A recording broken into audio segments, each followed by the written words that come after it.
Okay, so for this problem, we're going to be taking the number 3,822 and we're going to be dividing it by 7 using the standard algorithm. So to do that, we'll start off with dividing. Then we will multiply by 7. Now the reason why we're multiplying by 7 is because that's our divisor, so I'm going to put that number here. Then we're going to subtract, bring down, and then we're going to repeat this process until we're finally complete, okay? So for starters though, I like to make sure I know all of my multiples for 7 since I'm going to need them for this division problem. Let's go ahead and write our multiples of 7. So we have 7, 14, 21, 28, 35, 42, 49, 56, 63, and 70. So that'll really help us out knowing how many times 7 will go into some of these digits, okay?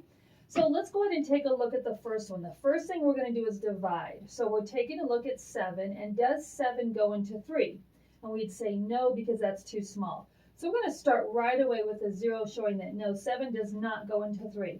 So then we go to the next digit, 38. So we look at those two numbers and it equals 38. So I can use my chart here. And I know that 38 comes in between 35 and 42. Now 42 is too big, so we're going to use 35. And that goes times 1, times 2, times 3, times 4, times 5. So we're going to say 7 goes into 38 5 times, and we put our 35 here. All right, so we actually multiply. So the first thing we did is we divided, then we multiply by 7, so we take 5 times 7 is 35. Then we subtract, which is our next step. So we get 8 minus 5 is 3, 3 minus 3 is nothing. All right, so we'll bring this 2 down. We always bring just the next digit down, which is 2.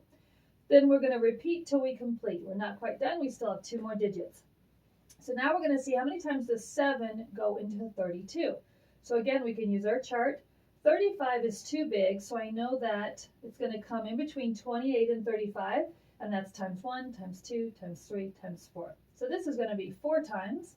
Then we take 4 times 7, which is our next step, which is 28. We're going to then subtract.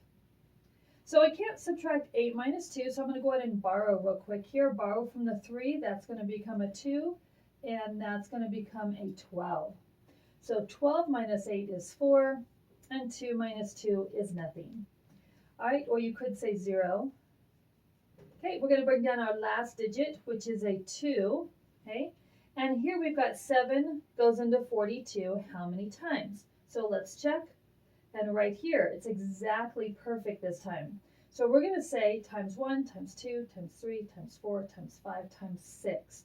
So this is going to go 6 times. We're then going to multiply times 7. So 6 times 7 is 42. We subtract and we get 0. Now this particular question had no remainders. The next question we're going to be doing will have remainders in it. All right, so let's go ahead and take a look at what a problem looks like when you do have remainders. So this time we're taking 5,480 and we're dividing that by 9. So we will be dividing, then we'll be multiplying by 9 this time. Since our divisor is 9, we'll be multiplying by 9. We'll be then subtracting, bringing down, and we will repeat that till we complete that, till we use every single number at the top, okay? All right, so to get started, let's go ahead and make a list of multiples of 9, since we're dividing by 9. So we've got 9, 18, 27, 36, 45, 54, 63, 72, 81, and 90, okay? All right, so let's go ahead and get started with this. We're going to go ahead and start by saying, does 9 go into 5? And 9 does not go into 5. 5 isn't even on our list. That's too small. So we're going to say 0 times. Then we go to the next digit and we use 54. So how many times does 9 go into 54? And we look down here and actually goes perfectly even. So we're going to say that 9 goes into 54 times 1, times 2, times 3, times 4, times 5, times 6 times. So 9 times 6 is going to be 54. That's our next step. We're going to go ahead and subtract that. And 54 minus 54 is basically going to be 0. Okay. Then we're going to carry down our 8. Now I want you to notice on this one, again, 9 does not go into 8. So we're going to need to say that 9 goes into 8 0 times.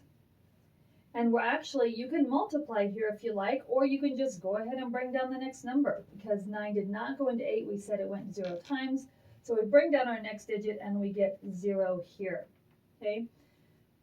So when we do it like this, we go ahead and say, okay, 9 goes into 80 how many times? So we say, okay, 81 is too big, 72 is too small, so we know it's going to come right here in between the two. So we're going to say that it goes times 1, times 2, times 3, times 4, times 5, times 6, times 7, times 8, because 9 would be too big. So we're going to say 8 times here. 8 times 9, according to our multiples, is 72. We can go ahead and subtract that. And 2 minus 0, or 0 minus 2, we can't do that, so we're going to go ahead and borrow from the 8. That's going to become a 10. This will become a 7. So 10 minus 2 is going to be 8. And then 7 minus 7 is going to be 0. Okay? So on this one, we have no more digits left, and we have what we call a remainder. So we're going to say a remainder of 8.